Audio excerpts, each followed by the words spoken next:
एक महत्त्वाची बातमी, धाराशिवमधील मोर्चा कोणत्याही एका जातीचा नाही असं सुरेश धसांनी म्हटलंय। आमदारकीपेक्षा अधिक काही नको, त्यामुळे यामध्ये राजकारण येत नाही असंही स्पष्टीकरण धसांनी या संदर्भात दिलंय।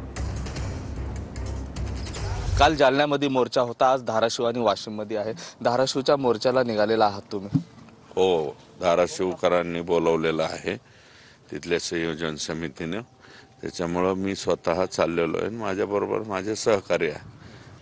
एका जातीचा पातीचा मोर्चा नाही, सर्व जाती धर्माचे लोक एकत्रितरित्या हे जे भयानक असं कांड या ठिकाणी केलंय त्याच्या विरोधात म्हणून समाजाची मानसिकता म्हणून लोक सगळे तिकडे चाललेले आहेत। जसे हे मोर्चे निघतायत, तुम्ही सभागृहात ज्यावेळेस आवाज उठवला त्यावेळेस पासून एक चर्चा होती की या प्रकरणामध्ये कुठेतरी राजकारण होतंय। कशात राजकारण दिसतं तुम्हाला? याच्यात राजकारणाचा काय संबंध? आम्हाला आमदारपेक्षा वर काय पाहिजे नाही, काय घ्यायचं नाही, द्यायचं नाही। राजकारणाचा इश्यू येतो कुठं? काल दुपारपर्यंत तुम्ही म्हणालात की मुन्नीला आमंत्रण द्या, मी चर्चेला येतो। आम्ही मुन्नीला आमंत्रण देण्याचा प्रयत्न केला होता, मात्र मुन्नी आणि तुमची काही चर्चा झाली का? मुन्नी समोर येत नाही। मुन्नी आल्याशिवाय सुन्नी करणार नाही असं मी म्हणलेलं आहे। मुन्नीला येऊ द्या। मुन्नी येईल का? मुन्नीला कुठं वाचवण्याचा प्रयत्न होतोय?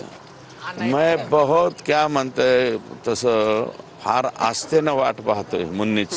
मुन्नी घाबरली नाही, मुन्नी घाबरली वेळ नाही, ती घाबरत नाही। मुन्नी फक्त समोर आली नाही, हे दुर्दैव आहे।